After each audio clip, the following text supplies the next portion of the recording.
Brought to you by TechnoSpark 20 series smartphones. I'm superhuman. नमस्कार, आप देख रहे हैं हरियाणा तक। आज 23 मई है और 23 मई के जो शाम के 6 बज चुके हैं और जो चुनाव प्रचार है वो थम गया है। रोहतक लोकसभा की बात करें तो रोहतक लोकसभा बिल्कुल हरियाणा की 10 में से सबसे हॉट सीट मानी जा रही है, क्योंकि यहाँ से पूर्व मुख्यमंत्री भूपेंद्र सिंह हुड्डा के बेटे दीपेंद्र हुड्डा यहाँ पर चुनाव मैदान में है। इस बार भूपेंद्र सिंह हुड्डा की साख जो है वो दांव पर लगी हुई है। पिछली बार अरविंद शर्मा ने हुड्डा के गढ़ में सेंध लगाने की कोशिश की थी और उसमें वो सफल भी रहे और 7500 वोटों से उन्हें पिछली बार हराया था। लेकिन इस बार जो है मुकाबला कड़ा है कांग्रेस के बीच और बीजेपी के बीच, क्योंकि यहाँ पर जो है कुल जो है 26 उम्मीदवार मैदान में है, जिसमें से जेजेपी के रविंद्र सांगवान भी मैदान में है। लेकिन वो जेजेपी की तरफ से कोई बड़ी रैली या जनसभा यहाँ नजर नहीं आई। लेकिन जो है कांग्रेस के जो दीपेंद्र हुड्डा भूपेंद्र सिंह हुड्डा गांव-गांव गली गली और शहर के घूमे हैं और प्रचार प्रसार किया है। अपने जो सरकार के 10 सालों सरकार में 2 कार्य किए हैं, विकास कार्य करवाए हैं, उनको लेकर वोट मांगी है। उन्होंने कहा है कि जो हमारी सरकार जो है चंडीगढ़ का रास्ता दिल्ली होकर जाएगा। उनका स्पष्ट कहना था कि अगर दीपेंद्र हुड्डा जीते तो हरियाणा में वो सरकार बनाएंगे। और उन्होंने वादे इस तरह के किए हैं कि विधानसभा का चुनाव उन्होंने वादा किया कि 6000 जो है बुढ़ापा पेंशन करेंगे, 300 बिजली यूनिट फ्री देंगे, 500 रुपये का सिलेंडर देंगे और तमाम इस तरह के वादे किए हैं। लेकिन बीजेपी की तरफ से भी जो अरविंद शर्मा की तरफ से जो है चुनाव प्रचार किया गया, धारा 370 राम मंदिर और साथ में जो है मोदी के नाम पर वोट मांगे गए। उनका कहना था कि इस बार मोदी को तीसरी बार प्रधानमंत्री बनाना है। लेकिन इस बार जो है मुद्दों के और विकास के नाम पर यहाँ पर वोट मांगी गई हैं और साथ में जो बेरोजगारी, महंगाई, इस तरह के मुद्दे हैं जो कांग्रेस की तरफ से उठाए गए। लेकिन बीजेपी की तरफ से जो आम जनता के मुद्दे थे वो बिल्कुल नहीं उठाए गए। सिर्फ राम मंदिर धारा 370 खत्म करना और नरेंद्र मोदी को तीसरी बार प्रधानमंत्री बनाना। बात करें तो इस बार जो रोहतक लोकसभा में है जो 18 लाख जो 89,832 जो कुल मतदाता हैं, जिसमें पुरुष जो मतदाताओं की संख्या जो आपको बताएं तो उसमें करीब 9,84,000 के जो मतदाता यहाँ पर हैं और महिला जो है जो 8 लाख करीब 9 जो है 86,000 के करीब ही जो है महिला मतदाता हैं और साथ में जो 21 किन्नर भी इसमें जो अपने मत का प्रयोग करेंगे।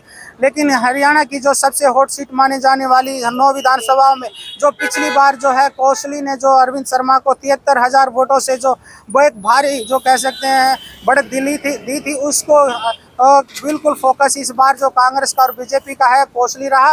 वो तमाम जो केंद्रीय मंत्री रहे बीजेपी के उन्होंने कौशल में किया, चाहे नितिन गडकरी और राजनाथ हो, योगी आदित्यनाथ हो, उन्होंने कौशली में और झज्जर में ज़्यादा रैलियां की हैं।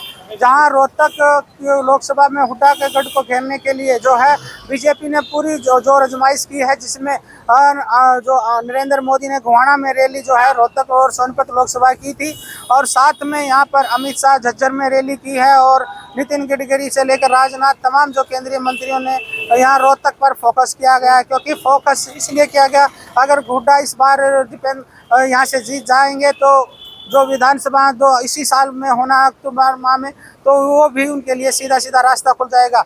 इस बार जो है तमाम जो पार्टियां हैं अपने अपने जो है 10 की 10 सीटें जीतने के दावे कर रही हैं। जो कांग्रेस है इंडिया गठबंधन के साथ चुनाव में लड़ रही है, कुरुक्षेत्र आम आदमी पार्टी चुनाव लड़ रही है। तमाम इस बार जो है कांग्रेस को फायदा होता नजर आ रहा है, क्योंकि इस बार न तो इनेलो का कैंडिडेट है और न दूसरी जो पार्टी है यहाँ पर एक बीएसपी के, उन्होंने अपना नामांकन वापस ले लिया था और सीधे जो है कांग्रेस को समर्थन कर दिया था।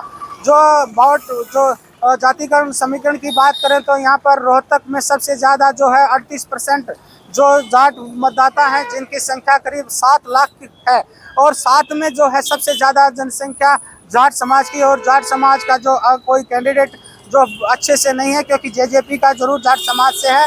लेकिन जिस प्रकार से जेजेपी पर एक जो है किसानों के साथ धोखाधड़ी करने का आरोप लगा, उससे गद्दार पार्टी यहाँ तक करार दिया, उसकी जगह जगह जो है विरोध हो रहे थे। वहीं बीजेपी के जो उम्मीदवार हैं अरविंद शर्मा का भी किसानों ने विरोध किया। वहीं इस बात जो है जो बीएसपी का जो वोट था वो कांग्रेस की ओर जाता जा रहा है, क्योंकि उदयभान उसी जो कास्ट से आते रहे हैं। क्योंकि जो है शेड्यूल कास्ट की जो संख्या है यहाँ पर करीब 2.25 लाख है, जिसमें से भी रविदासी है, दानिश कुमार वाल्मीकि इस तरह से जो कहें जो दूसरी सासी है, इस तरह की जो अलग करीब 56 जो ऐसी जातियां हैं वो 3.5 लाख के करीब आती हैं। और वहीं हीर की बात करें तो ओबीसी में सबसे ज़्यादा हीर जो वोट बैंक है वो करीब 1,89,000 के आसपास यहाँ पर हीर जो वोट बैंक है। जातीय समीकरण इस बार जो देखने को जरूर मिलेगा, क्योंकि पिछला चुनाव जो है जाट और नॉन जाट को यहाँ पर देखने को मिला था, लेकिन इस बार जो है कम जाट और नॉन जाट का मुद्दा उछला है। और साथ में जिस तरह से अरविंद शर्मा ने बीच में कुछ इसको जातिगत रंग देने की बात की थी, लेकिन वो मुद्दा ज़्यादा देर नहीं चला। लेकिन इस बार जो है लोग विकास के नाम पर, रोजगार के नाम पर, महंगाई के नाम पर वोट देना चाहते हैं। और दीपेंद्र हुड्डा जिस तरह से उन्होंने अपने काम के नाम पर वोट मांग रहे हैं, और अरविंद शर्मा जो है नरेंद्र मोदी धारा 370 और नरेंद्र मोदी के नाम पर वोट मांग रहे हैं।